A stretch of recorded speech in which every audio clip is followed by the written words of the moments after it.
Okay विजय sir. हो sir, धन्यवाद. सर्वांना दीपावलीच्या शुभेच्छा, खूप शुभेच्छा. दिवाळी पाडव्यानिमित्त सर्वांनी चांगल्या पद्धतीने दिवाळी साजरी केली असेल, करत असतील. आणि आज विशेष म्हणजे संख्या चांगली आहे. आपण शेवटच्या सेशन मध्ये ग्रामर मध्ये, मराठी व्याकरण मध्ये काळ आणि क्रियापदाचे अर्थ बघितले होते. आजच्या सेशन मध्ये आपल्याला शब्दाच्या पुढच्या जातीकडे जायचं आहे आणि ते म्हणजे क्रियाविशेषण अव्यय. कुठलेही वाक्य ज्यावेळेस आपण बघतो त्यावेळेस त्या वाक्यामध्ये प्रमुख शब्द असतो क्रियापद. क्रियापदाशिवाय वाक्य होऊ शकत नाही आणि म्हणून आपण त्याला मुख्य पद म्हणतो. आणि मुख्य पद म्हणजे क्रियावाचक शब्द जो की क्रियापद असतो आणि क्रिया दर्शवत असतो. क्रिया विशेषण बघा नावातच काय, क्रियेचं विशेष सांगणारा शब्द है ना, क्रियेच्या बद्दलची विशेष माहिती सांगणारा शब्द म्हणजे क्रियाविशेषण अव्यय. क्रियाविशेषण अव्यय हे क्रियापदाच्या बाबतीत माहिती सांगणारा शब्द असतो. वाक्यातील क्रियापद म्हणजे क्रिया केव्हा झाली, कुठे झाली, कशी झाली, किती प्रमाणात झाली, कुठे घडली, या सगळ्याबद्दलची माहिती सांगणारा जो शब्द असतो त्याला आपण क्रियाविशेषण अव्यय म्हणतो. त्यामध्ये क्रियाविशेषण अव्ययामध्ये परत क्रियाविशेषण वेगळं असते आणि क्रियाविशेषण अव्यय वेगळं असतं. क्रियाविशेषण विकारी जात असते. म्हणजे क्रिया विशेषण हे लिंग, वचन, पुरुष यांच्यानुसार बदलते. तर क्रियाविशेषण अव्यय वाक्यात वाक्यातील जे काही नाम असते किंवा जे काही लिंग असेल, वचन असेल किंवा पुरुष असेल, यांच्या लिंग वचनामध्ये बदल होऊन ते जर बदलत नसेल तर त्याला आपण क्रियाविशेषण अव्यय म्हणतो. म्हणजे क्रियाविशेषण बदलत नसेल तर त्याला क्रियाविशेषण अव्यय म्हणायचं. बदलत नाही. आता इथं तो चांगला गातो या वाक्यामध्ये चांगला कशी क्रिया होईल गाण्याची, चांगला. आपण जर कर्त्याचं लिंग बदललं, आपण ती ठेवलं, ती चांगली गाते, हे चांगला या क्रियाविशेषण अव्ययाचं झालं चांगली. म्हणजे इथं बदल झालाय. बदललं नाही पाहिजे. जर बदललं नाही तर ते क्रियाविशेषण अव्यय असतं. आता इथं तो चांगला गातो, ती चांगली गाते, ते चांगले, ते चांगले गातात. बघा, चांगला, चांगली यात झालं चांगले. आता हे हळू क्रियाविशेषण अव्यय. तो बोलतो कसा, हळू बोलतो. आता हळू मध्ये जर बदल झाला तर ते विकारी आणि जर बदल नाही झाला तर ते अविकारी. बघा, तोच ती करू, ती हळू बोलते, ते हळू, ते हळू बोलतात. म्हणजे हळू हे क्रियाविशेषण अव्यय आहे, चांगला क्रियाविशेषण आहे. म्हणजे जर बदललं लिंग वचन, कर्त्याचं लिंग वचन आणि पुरुषानुसार जर क्रियाविशेषण बदललं तर ते क्रियाविशेषण आहे. आणि जर ते नाही बदललं तर ते क्रियाविशेषण अव्यय. म्हणजे क्रियाविशेषण विकारी जात असते आणि क्रियाविशेषण अव्यय हे अविकारी जात असते. दोन्ही मधला फरक लक्षात आला पाहिजे. ठीक आहे. आता सगळ्यात महत्वाचं जर आपण बघितलं तर क्रिया केव्हा होईल, म्हणजे क्रियेचा विषय सांगणारा शब्द क्रियाविशेषण अव्यय असतं. आपल्याला क्रियाविशेषण अव्यय बघायचं. पण जर तुम्हाला परीक्षेमध्ये काय विचारलं कधी की क्रियाविशेषण हे विकारी असते का अविकारी, तर नुसतं क्रियाविशेषण विकारी आणि क्रियाविशेषण अव्यय अविकारी, दोन्ही मधला फरक आहे. हे विकारी आहे, हे अविकारी आहे ना. हळू मध्ये बदल झाला नाही. चांगला, चांगली, चांगले म्हणजे चांगला या शब्दामध्ये बदल झाला नाही. विशेष म्हणजे क्रियेची रीत सांगितली दोन्ही वाक्यामध्ये. क्रियेची रीत सांगली. थोडे वाक्यामध्ये घेऊया आपण, वाक्यामध्ये घेऊया थोडं.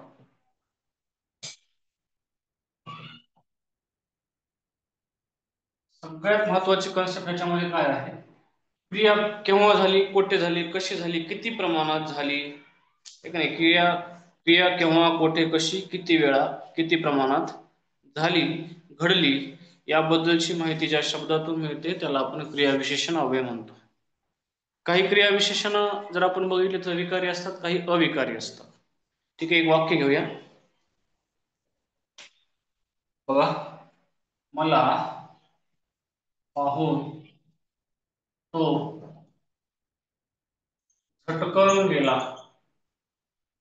मला पाहून तो झटकन गेला. या वाक्यामध्ये क्रियापद आहे गेला आणि झटकन गेला, ठीक आहे ना. क्रियेची रीत आहे, काळ आहे, ठिकाण आहे, प्रमाण आहे, ठीक आहे ना, निषेध आहे, प्रश्न आहे, प्रश्नार्थक आहे, ठीक आहे. सांगा बरं, कमेंट करा. आता क्रियाविशेषण अव्यय झटकन आहे ना. क्रियाविशेषण अव्यय हे झटकन आहे. झटकन म्हणजे क्रियेची रीत सांगितली, काळ सांगितलं. आता काळ तर नाही सांगता, कधी झाली सांगता येईल का क्रिया? नाही, प्रमाण नाही सांगितलं, काळ नाही सांगितला, निषेध नाहीये, प्रश्न नाहीये, म्हणजे इथं रीत आहे. कसा गेला? झटकन गेला, ठीक आहे, झटकन गेला, ठीक आहे. क्रियाविशेषण अव्यय रीतिवाचक आहे. म्हणजे इथं या शब्दामध्ये, या वाक्यामध्ये असलेलं जे क्रियाविशेषण अव्यय आहे ते रीतिवाचक आहे. रीतिवाचक क्रिया विशेषण अव्यय, ठीक आहे. चलो दुसरं वाक्य घेऊया.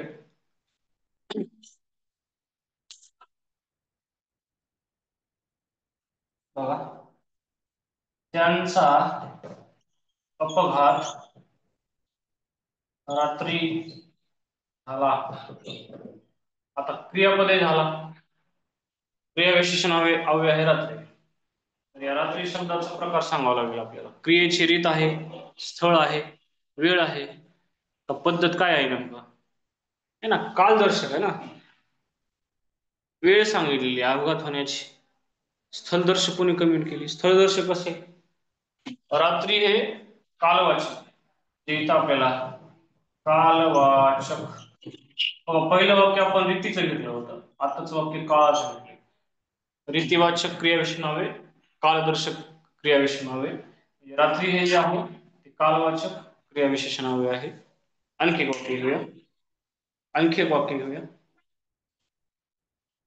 आणखीन एक आपण या ठिकाणी वाक्य घेऊया. आता चल पुढे घ्या.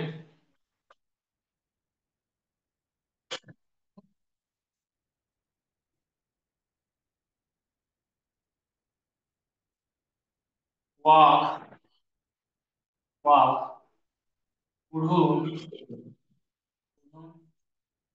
गेला. गेला क्रियापद आहे, जाणारा वाघ आहे, करता वाघ आहे. पुढून हे क्रिया विशेषण आहे. क्रिया विशेषण पण कोणत्या प्रकारचं आहे ना? पुढून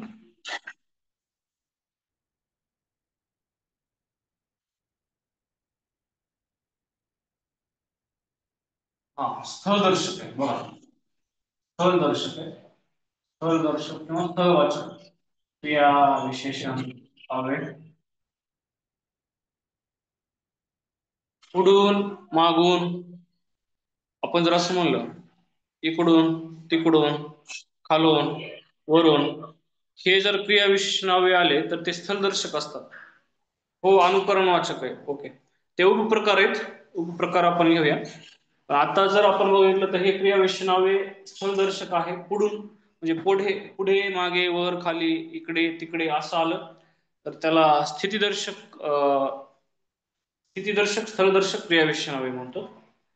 आणि जर आपण म्हणलं असं की पुढून, मागून, वरून, खालून, इकडून, तिकडून, तर त्याला आपल्याला गतिदर्शक किंवा गतिवाचक स्थलदर्शक क्रियाविशेषण अव्यय. म्हणजे याचे प्रकार पडतात कसे? स्थित, स्थिती आणि गती असे दोन प्रकार पडले त्याचे. म्हणजे जर आपण असं म्हणलं, स्थिती म्हणजे स्थित एकाच ठिकाणी, तेथे पेन आहे है ना, इथे आमचे घर आहे, ठीक आहे, इथे, तेथे, जेथे, वर, खाली, मागे, पुढे, हे स्थित आहे. आणि जर त्याच्यामध्ये गती निर्माण झाली, आता पुढून म्हणजे वाघ एका ठिकाणी होता, इथं आला, पुढून गेला.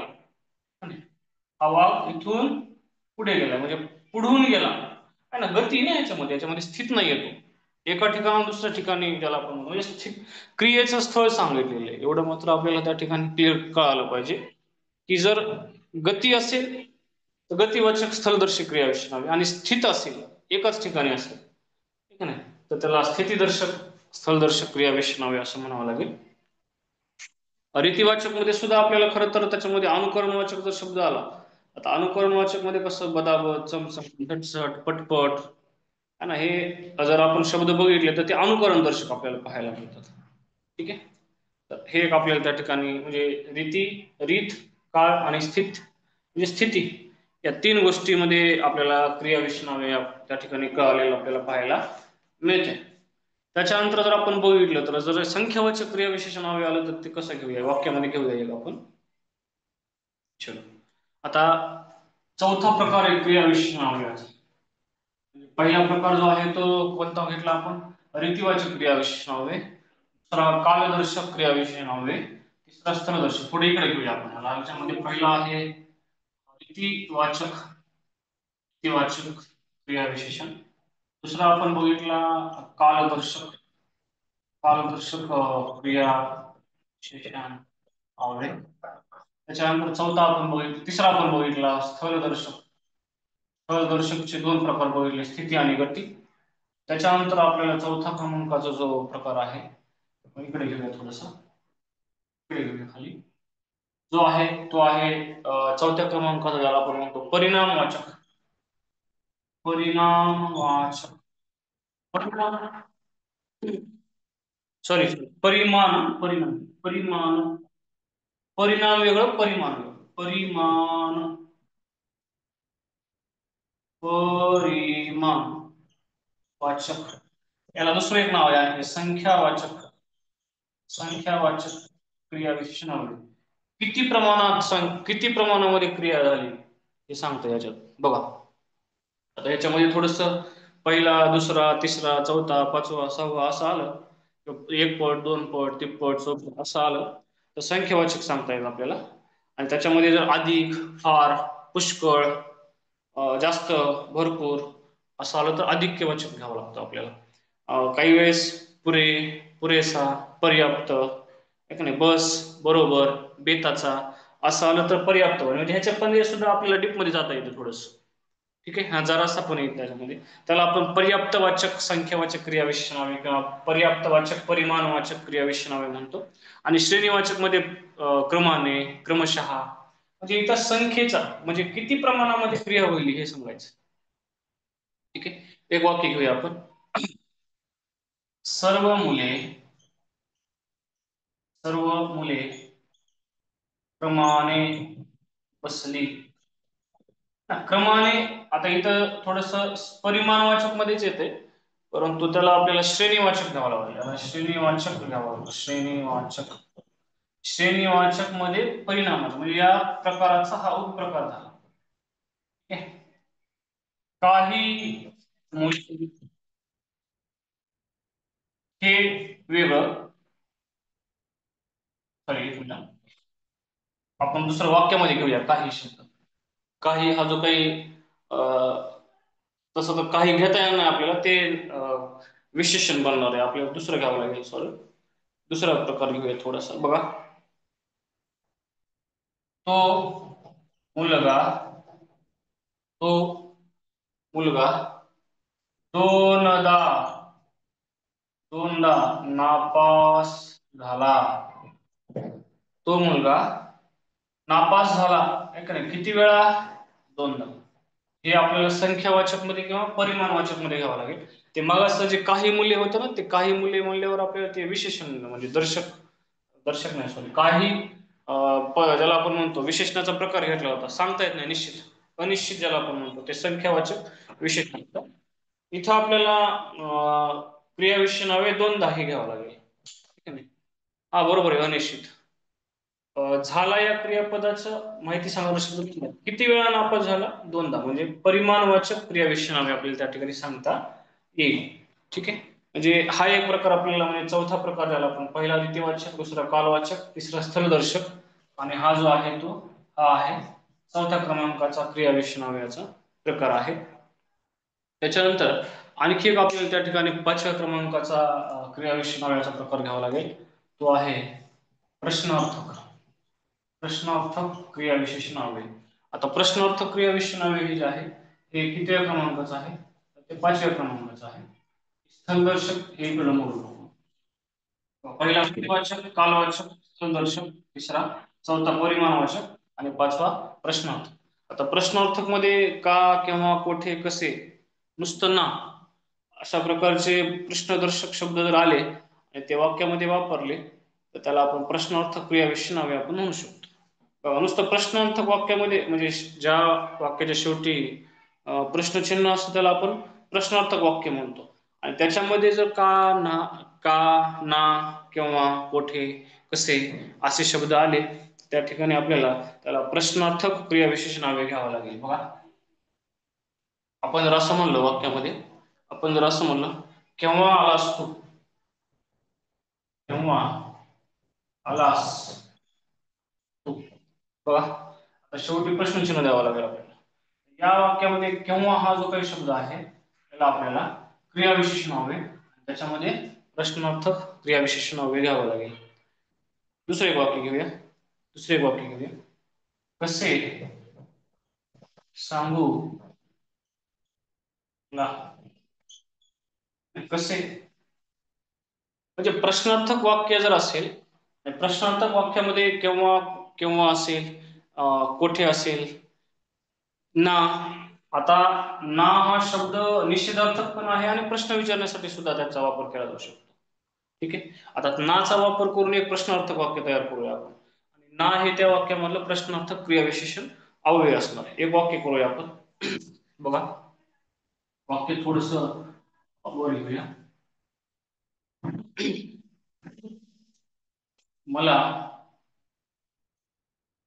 मला तुमच्या बरोबर ना, मला तुमच्या बरोबर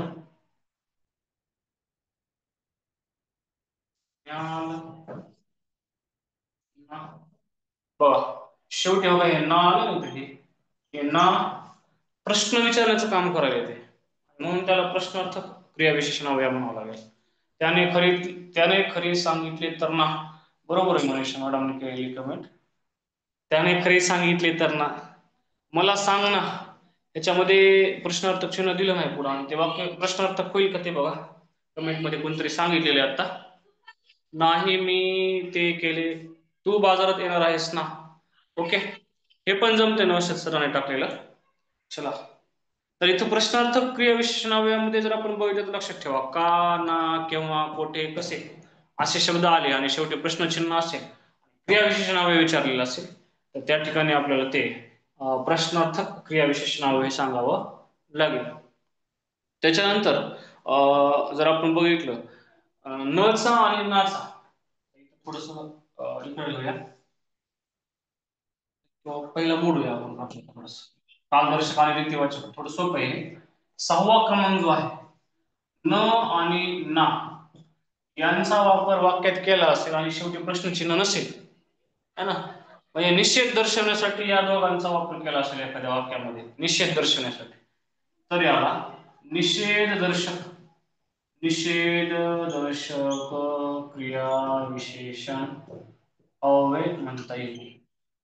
न आणि ना हे दोनच क्रियाविशेषण अव्यय आहेत आणि यांना नकार दर्शवण्यासाठी वापरलं जाते किंवा निषेध दर्शवण्यासाठी वापरलं जाते. याला निषेधदर्शक क्रियाविशेषण अव्यय म्हटलं गेलेलं आहे. असे क्रियाविशेषण अव्ययाचे 6 प्रकार आहेत. आता 6च्या 6 वरती आपण प्रश्न घेऊया आणि त्याच्यावर परत एकदा विश्लेषण घेऊया प्रत्येक वाक्याचं. ठीक आहे, सगळ्यांना समजलं असेल की क्रियाविशेषण अव्यय किती, 6 प्रकारचे आहे ना. आणि 6 क्रियाविशेषण अव्ययाचे जे प्रकार आहेत ते अर्थावरून पडतात, अर्थावरून. ठीक आहे. आता काही क्रियाविशेषण अव्यय साधित सुद्धा आहे, जसं आपण नामसाधित विशेषण बघितलं किंवा विशेषण साधित नाम बघितलं, है ना, क्रियापद साधित विशेषण बघितलं. म्हणजे साधित म्हणजे तयार केले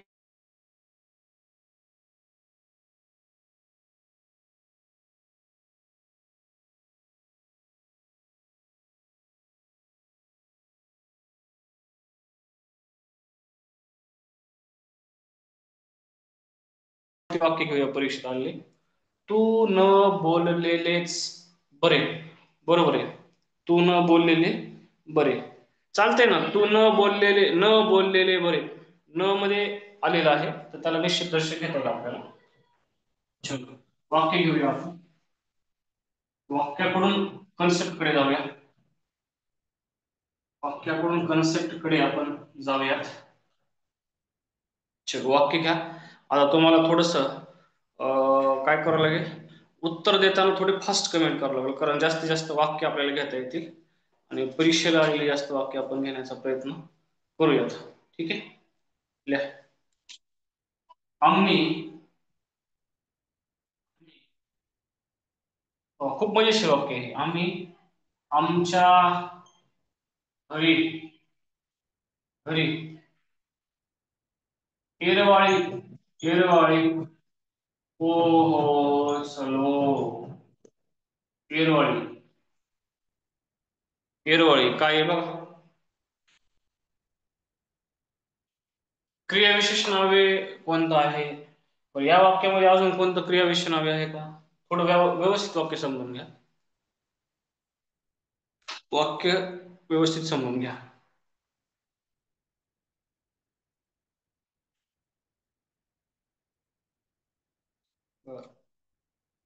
येरवाळी स्थलवाचक कसे, कोणी केली कमेंट?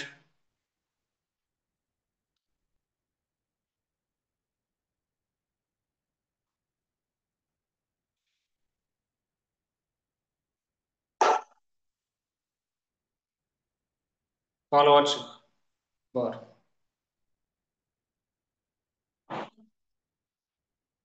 121 संख्या झाली. बर,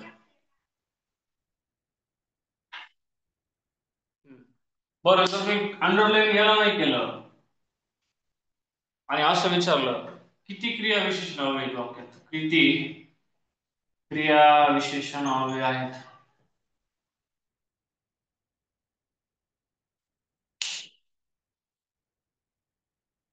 दोन. बर, दोन म्हणल्यावर हे का आमच्या का घरी, हे क्रिया विशेषण हवे का हे क्रिया विशेषण हवे आहे? बघा आता प्रश्न व्यवस्थित समजून घ्या, मजेशीर आहे, अमेझिंग क्वेश्चन आहे हा. आणि हा प्रश्न PSI मेन्सला 2008 ला PSI मेन्सला आलेला प्रश्न आहे हा. बघा बरोबर आहे. मग घरी जर क्रिया विशेषण हवे असेल, आता येरवाळी म्हणल्यावर लवकर आपला ग्रामीण भाषेतला शब्द येरवाळी म्हणजे हे कालदर्शक आहे. कालदर्शक हा कोणत्या प्रकारचा आहे घरी? बरोबर कमेंट. बऱ्याच म्हणजे जवळपास ऑलमोस्ट सगळ्यांनी उत्तर दिले की घरी हे सुद्धा क्रिया विशेषण हवे. रुपाली मॅडमने सांगितलं स्थलदर्शक. बर, स्थल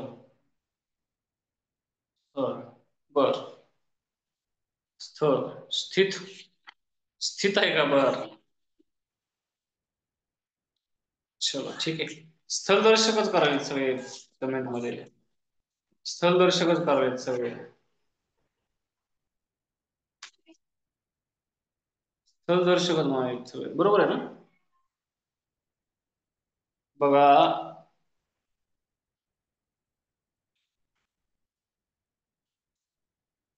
बघा ना, स्थलदर्शक जर असेल तर एकतर स्थितीदर्शक असेल किंवा गतिदर्शक असेल.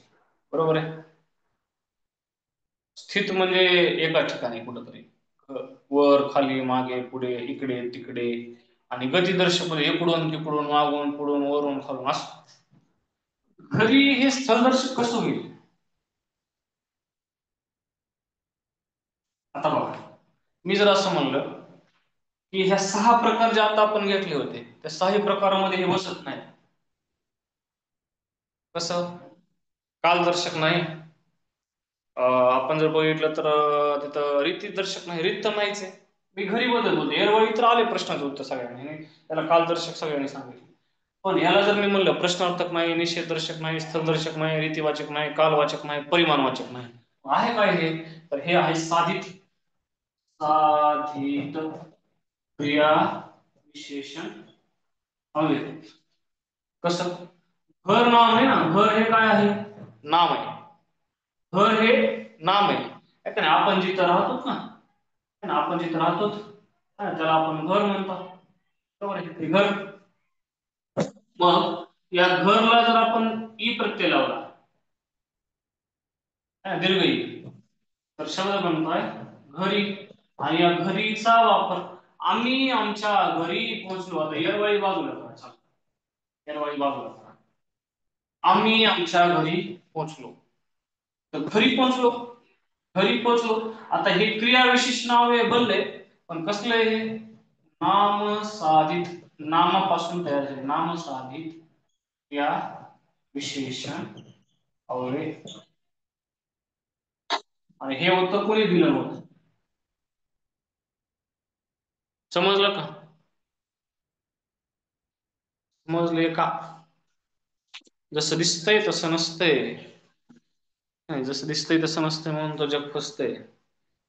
जसं दिसतंय तसं नसतंय. कधी असतंय कधी नसतंय. ओके, चलो. मला वाटलं होतं कोणतरी नामसाधित उत्तर देईल. घेऊया एक वाक्य. चलो.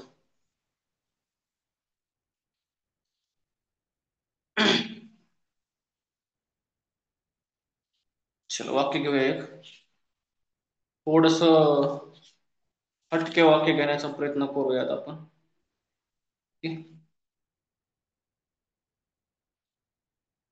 गुरुजी, गुरुजी किंचित हसले. किंचित, किंचित हसले. गुरुजी किंचित हसले. पर्याय द्यायचेत का? किंचित, थोडे हसले. थोडे, थोडे हसले गुरुजी. गुरुजी थोडे हसलेत.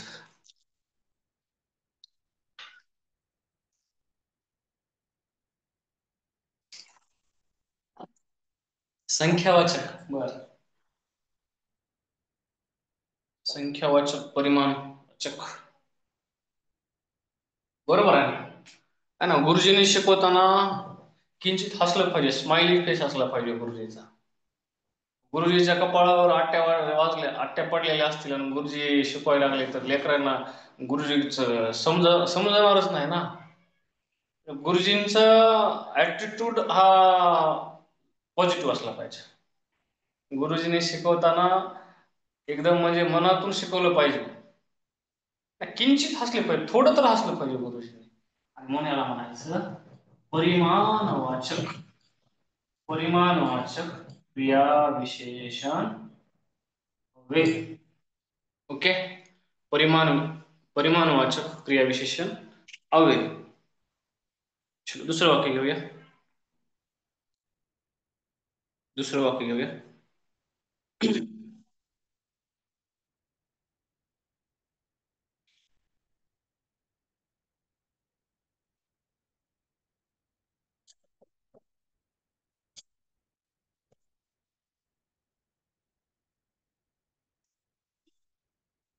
की दररोज, दररोज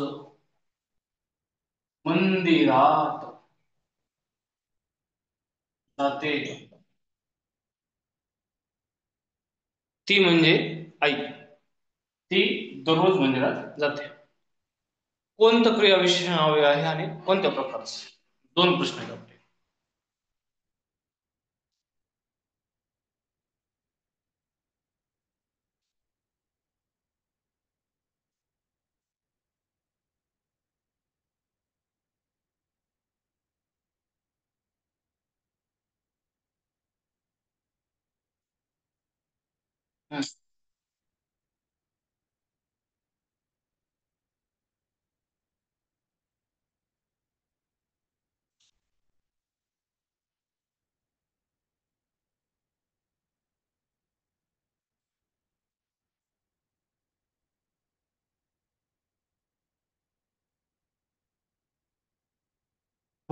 स्थळदर्शक मंदिरात. हा, दररोज कसे? दररोज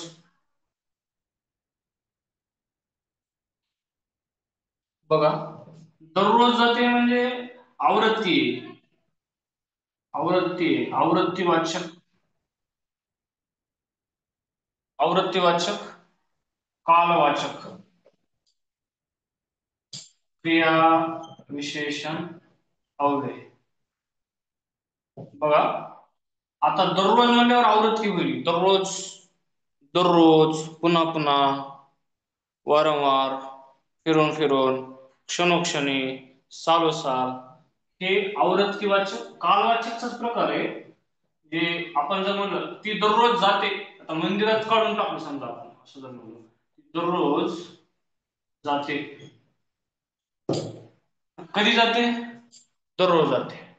दररोज, क्षणोक्षणी, पुन्हा पुन्हा, सालोसाल, फिरून, वारंवार, हे आवृत्तीवाचक होते. आता याच्याऐवजी म्हणजे दररोजच्या ऐवजी जर मी असा शब्द टाकला तर बघा, मी जर असं म्हणलो ती सतत जाते. आता सतत जाते म्हणल्यावर तिथं काय व्हायला लागले? तिथं काय व्हायले? तिथे सातत्य आहे. आणि मग याला म्हणजे दररोज हे आवृत्तीवाचक झालं आणि सतत हे झालं सातत्यवाचक क्रिया विशेषण अव्यय. म्हणजे असे प्रकारातले उपप्रकार ज्याला आपण म्हणतो ते परीक्षेत टीईटीला येते बरं का. टीईटीची काठिण्य पातळी एवढी सोपी नसते. जसं पोलीस भरतीला इकडं परिचर वगैरे किंवा क्लास 3 ला वगैरे जे काही प्रश्न असतात ना सरळ सेवेला, तसे एवढे सोपे सोपे प्रश्न नसतात. टीईटीच्या पेपरची काठिण्य पातळी ही जास्त असते. कारण आता मी 2014 ची टीईटी पास आहे, त्यावेळेस मला वाटतं 2.5% का 3% निकाल लागला होता टीईटीचा. 3%. म्हणजे सरांनी सांगितलं असेल तुम्हाला की टीईटीचा रिझल्टचा जो टक्का आहे तो फार कमी आहे. याचं कारण काय आहे? कारण पेपरची काठिण्य पातळी जरा हार्ड असते.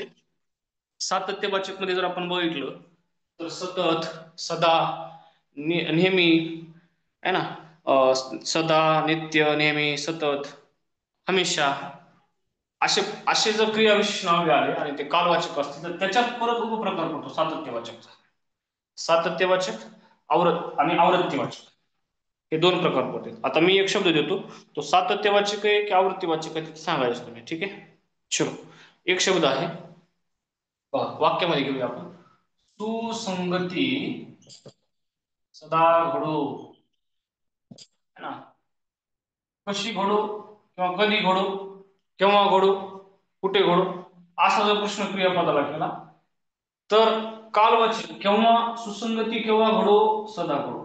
आता सदा म्हणजे सतत, त्याच्यामध्ये सातत्य घ्यायचं का आवृत्ती घ्यायचं? सदा म्हणल्यावर सतत म्हणजे त्याच्यामध्ये सातत्य आपल्याला पाहायला येते. क्रियेचं सातत्य, सातत्यवाचक क्रिया विशेषण अव्यय. ओके, म्हणजे इथं सातत्यवाचक आहे. ओके, सातत्य, ठीक आहे. चलो एक शब्द घेऊया. तो मला, तो मला वारंवार बोलतो. ए ही मैत्रीण बीला म्हणाली. ए ही मैत्रीण बीला म्हणाली, तो मला वारंवार बोलतो, वारंवार बोलतो, वारंवार बोलतो, पुन्हा पुन्हा बोलतो. आवृत्ती, ठीक आहे ना, मागचा शब्द पुन्हा आला. आवृत्तीवाचक, आवृत्तीवाचक, आवृत्तीवाचक, ठीक आहे. अशाच प्रकारचे प्रश्न क्रिया विशेषण अवयवावरती येत असतात. एक एक्झॅक्टली अशा प्रकारचा प्रश्न क्रिया विशेषण अवयवावर येत असतो. घेऊया हे वाक्य अजून. क्रिया विशेषण अवयवावरती नियमितपणे प्रश्न पडत असतो, ते एक लक्षात ठेवायचे तुम्हाला, ठीक आहे. चला घेऊया एक वाक्य.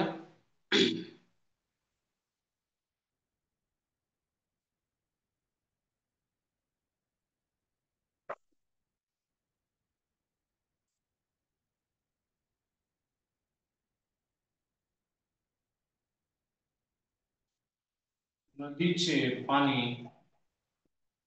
नदीचे पाणी खळखळ वाहते, खळखळ.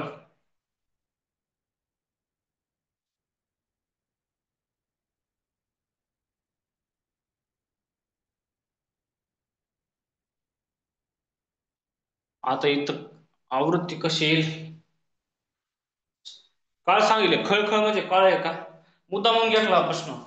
मग ते वारंवार फिरून फिरून पुन्हा पुन्हा तसे क्षणोक्षणी तो प्रश्न घेतला होता आणि मग मी तसंच घेतला हे का नाही, म्हणजे पूर्ण अभ्यस्त शब्द घेतला, पूर्ण अभ्यस्त शब्द. लगेच एक जणांनी कोणतरी कमेंट केली, काय केली, आवृत्ती वाचक. आवृत्ती वाचक हे नाही, आवृत्ती वाचक नाहीये. ठीक आहे. नदीचे पाणी कसे वाहते, नदीचे पाणी कसे वाहते, हा नवशासने टाकलं बघा. नदीचे पाणी खळखळ वाहते, आवृत्ती नाहीये, इथं रीत आहे, रीत मला म्हणायचं रीतिवाचक. निश्चित ज्याला आपण म्हणतो, निश्चित दर्शक ज्याला आपण म्हणतो, किंवा प्रकर्ष दर्शक ज्याला आपण म्हणतो, निश्चित खात्री करून देणारे काही शब्द असतात. त्याच्यामध्ये जर आपण बघितलं ना, खरोखर, निश्चित, ठीक आहे नाही, असे सॉरी एक मिनिट सॉरी सॉरी ह्याच्यामध्ये रीतिवाचक येत आहे. पण जर आपण हे शब्द जर बघितले ना, खळखळ, याच्यामध्ये थोडासा ज्याला आपण काय म्हणतो की ध्वनिदर्शक शब्द असतो. हा ध्वनिदर्शक रीतच आहे. याचं उत्तर रीतिवाचक क्रियाविशेषण आलेले आहे, क्रियाविशेषण आलेले. पण मी मध्येच एक शब्द प्रयोग केला होता ना की ते निश्चित, निश्चित नाही इथं. इथं चमचम, ठीक नाही, जर असा शब्द आला बदाबद, खळखळ आहे ना, वटवट, पटपट, झटझट, तर अनुकरण दर्शक आहेत, अनुकरण दर्शक ज्याला आपण म्हणतो, पण रीतीचाच आहे, रीतिवाचकचाच. कसे वाहते असा प्रश्न विचारला, ते खळखळ क्रियेची रीत सांगितली. त्याच्या रीतिवाचक मध्ये जर पुन्हा उपप्रकार विचारला तर त्याला अनुकरण वाचक म्हणावं लागेल. अनुकरण वाचक म्हणजे याच्यामध्ये काही ध्वनिदर्शक शब्द असतात. ठीक आहे. तर क्रियेची रीत सांगितली सदरील वाक्यामध्ये, त्याच्यामुळे याला उत्तरामध्ये रीतिवाचक घ्यावं लागेल. ठीक आहे.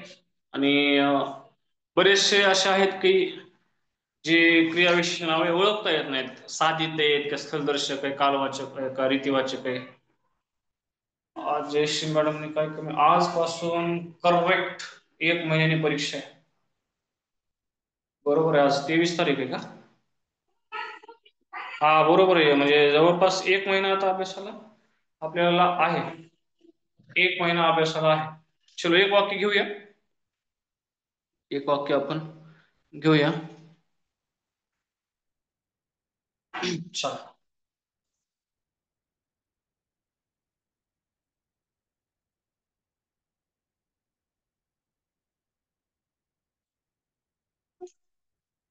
बंधू दररोज सकाळी लवकर उठतो. कोणतं क्रियाविशेषण आहे?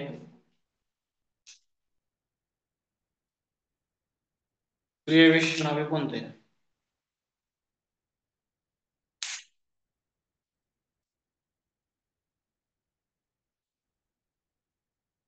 दररोज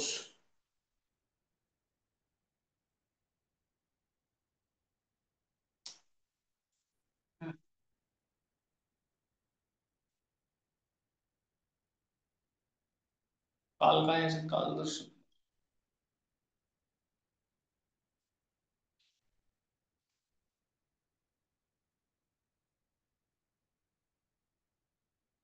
कालवाचक, सातत्यवाचक कोणते बाबा याच्यामध्ये? सातत्यवाचकचा काय संबंध आहे?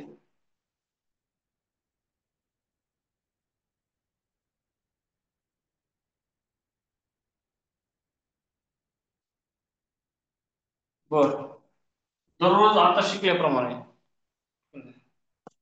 दररोज आता शिकल्याप्रमाणे आवृत्ती दर्शक. चलो हा, आवृत्ती दर्शक.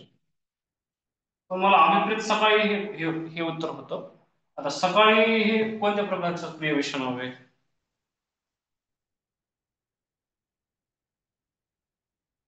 सकाळ नाम आहे, नाम, नाम साधित, नामापासून बनलेलं क्रियाविशेषण हवे, नाम साधित क्रियाविशेषण हवे. आलं लक्षात, नामापासून बनलेले. आणि हे जे आहे ते आपण बघितलं, लवकर म्हणजे ज्याला आपण म्हणतो वेळ सांगितली म्हणून याला कालवाचक, कालवाचक क्रियाविशेषण. 1 2 3 असे 3 क्रियाविशेषण नावे या वाक्यामध्ये आपल्याला पाहायला मिळतात. येणे अडचण, हे बऱ्याच जणांनी कालदर्शक सांगितलं होतं. सकाळ नाम आहे आणि नावापासून बनलेले क्रियाविशेषण नाव आहे, त्याला आपण नामसाधित क्रियाविशेषण नावे म्हणतो. ठीक आहे. काही अडचण आहे का?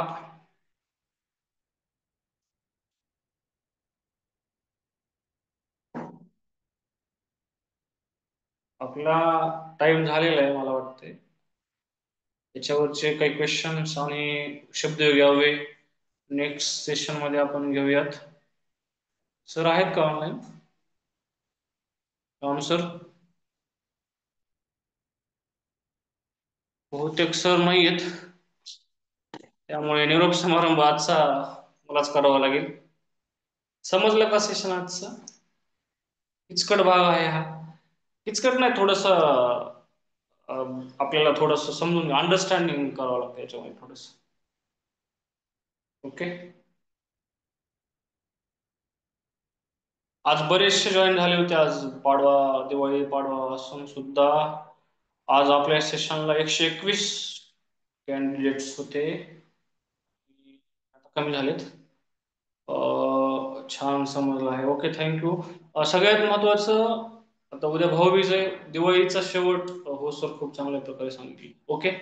दिवाळीचा शेवट सध्या आता आहे आणि जवळपास 3 तारखेपर्यंत सुट्ट्या आहेत. माझी अशी इच्छा आहे की GS चे सेशन्स आपण लावूया उद्याचे दिवस. थोडस उद्या मराठीचं सेशन होईल आपलं. उद्या दुपारी होणार नाही, परवा दिवशी मात्र आपण भूगोलचं लेक्चर घेऊया. सर नाही येत, त्याच्यामुळं सर्वांना शुभरात्री. सर्वांनी खूप चांगल्या पद्धतीने सेशन अटेंड केलं आहे. चला एंड करू का? डीप मध्ये माहिती दिली. Okay, thank you Jayashree madam. चलो चलो चलो, करूया आपण एंड. धन्यवाद, थँक्यू, गुड नाईट. चलो बाय. Thank you thank you.